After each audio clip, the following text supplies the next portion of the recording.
আসসালামু আলাইকুম বন্ধুরা, কেমন আছেন আপনারা সবাই? আশা করছি সবাই ভালো আছেন। তো অনেক দিনের আশা আজকে পূরণ হয়ে গেল। ছোট থেকেই ভাবতাম যে এলাকার ছোট ছোট মসজিদগুলোতে সব সময় সভা হয়, ইসলামিক বাৎসরিক সম্মেলন হয়, কিন্তু আমাদের তেরিবাজার যে বড় মসজিদ আছে সেইখানে কখনো আমি সভা দেখি নাই আজ পর্যন্ত। তো আজকে 10 তারিখ, তো আজকে সেখানে সবার আয়োজন করা হয়েছে এবং কি দেখতে পাচ্ছেন অনেক মানুষ সেখানে একসাথে জড়ো হয়েছে। আর আমার মনে হয় এইটাই মসজিদের প্রথম সভা আমার দেখা। এর আগে আমি আর এই মসজিদে কখনো সভা হইতে দেখি নাই। তো এই ভিডিওটাই আজকে আমি আপনাদের মাঝে নিয়ে আসছি, মসজিদের সবার একটা ছোটখাটো ভিডিও। যদিও পুরো ভিডিওটা আমি করতে পারি নাই, তারপরে যতটুকু ভিডিও করছি আপনারা দেখেন, আপনাদের ভালো লাগবে। তো আজকের দোকানগুলো বসছে আমাদের যে শহীদ মিনার আছে তার মাঠের মধ্যে। আর সবার মধ্যে ঢুকেই আমরা প্রথমেই চলে গেছি একটা ফুচকার দোকানে। সেখানে গিয়ে আমরা এক প্লেট ফুচকা অর্ডার করি, কেননা ফুচকার দাম ছিল আকাশ চুয়া। আমরা জিজ্ঞেস করি এক প্লেট ফুচকার প্রাইস কত। দোকানদার বলে 50 টাকা। ভাই আমি তো পুরাই অবাক। সারা বছর আমরা বাজার থেকে ফুচকা কিনে খাই, এক প্লেট ফুচকার দাম হয় 30 টাকা, আর এখানে এক প্লেট ফুচকার দাম ছিল 50 টাকা, প্রায় দ্বিগুণের মতো। সেহেতু আমরা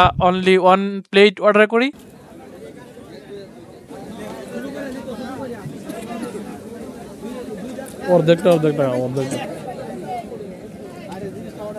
এরপর আমরা বেশ কিছুক্ষণ খেলনার দোকানগুলোতে ঘোরাঘুরি করি এবং বিভিন্ন ধরনের প্রোডাক্ট দেখি এবং অন্যরা কিনতেছে সেটাও দেখি চেয়ে চেয়ে।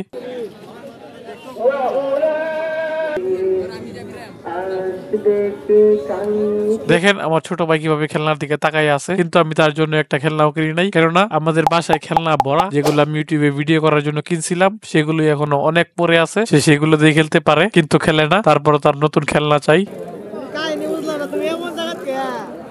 তুমি এমন জায়গাত গিয়া কও, তুমি এমন জায়গাত গিয়া কটার সময় থাকলে নাকি লটারি আইসক্রিম পেলে বুঝবো।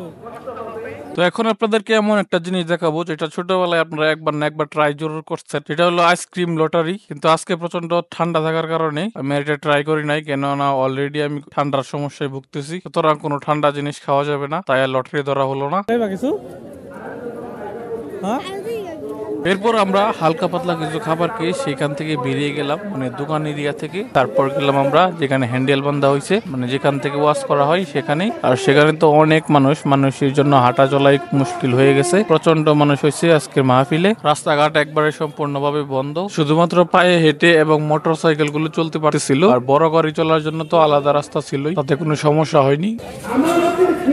যেহেতু জায়গা স্বল্পতার কারণে বড় করে এরিয়া করা সম্ভব হয় নাই মানুষ বসার জন্য, সেহেতু রাস্তার দুই পাশে মানে দুইটা মোড়ে প্রজেক্টরের ব্যবস্থা করা হয়েছে, যেন মানুষ এখানে দাঁড়ায় থাকে সরাসরি দেখতে পারে এবং ওয়াজ শুনতে পারে। তো এরপর আমরা বেশ কিছুক্ষণ সেখানে দাঁড়ায় ওয়াজ শুনি, তারপর বাড়িতে চলে আসি হাতে করে গরম গরম জিলাপি নিয়ে। অবশ্যই সেটা গুড়ের জিলাপি, খাইতে অনেক মজা। এই দেখতে পাচ্ছেন আমার আব্বার হাতে জিলাপির প্যাকেট। সবাই আমরা তিনজন একসাথে বাড়িতে চলে যাই। শেষ আজকের মতো ব্লগ এই পর্যন্তই।